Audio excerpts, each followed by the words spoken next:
security gates.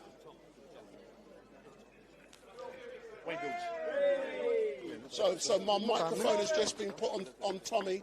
So he's just coming through the gates. He's just coming through now. Tommy.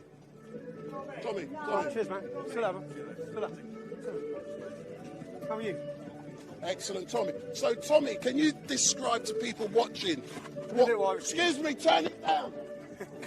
Can you describe what has just happened?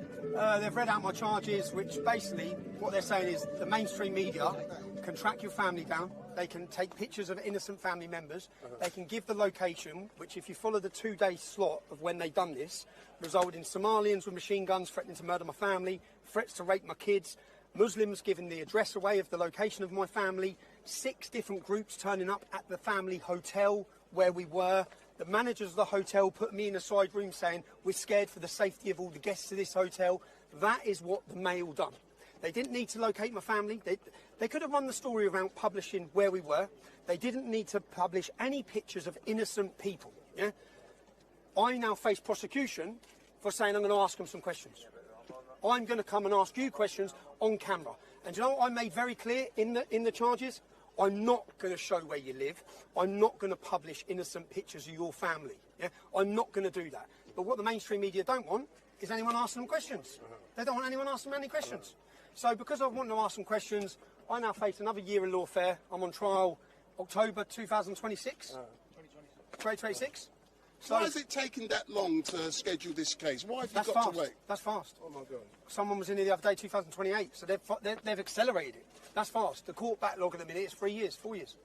But they've accelerated it, and I'm on trial October 2026, where when I get a chance before a jury, I can show what the journalist's done. In fact, there's articles of them celebrating what they've done. We made Tommy Robinson on a sunbed the poster of last year's riots. Last year's riots, the poster was not Axel Rudakabana. That's not the image that they want people to remember. They want me on my sunbed. Which I'm not bothered about the picture of me on my sunbed. I'm bothered that they located and docked and gave the location of my children. You can hear the messages of evidence. It's me saying to them, how do you think it's fair to endanger my kids? How do you think that's right to endanger my kids? That's what they've done. They knew what they were doing. They've tracked that. That's not the first time they've turned up on my family holiday taking pictures of my family.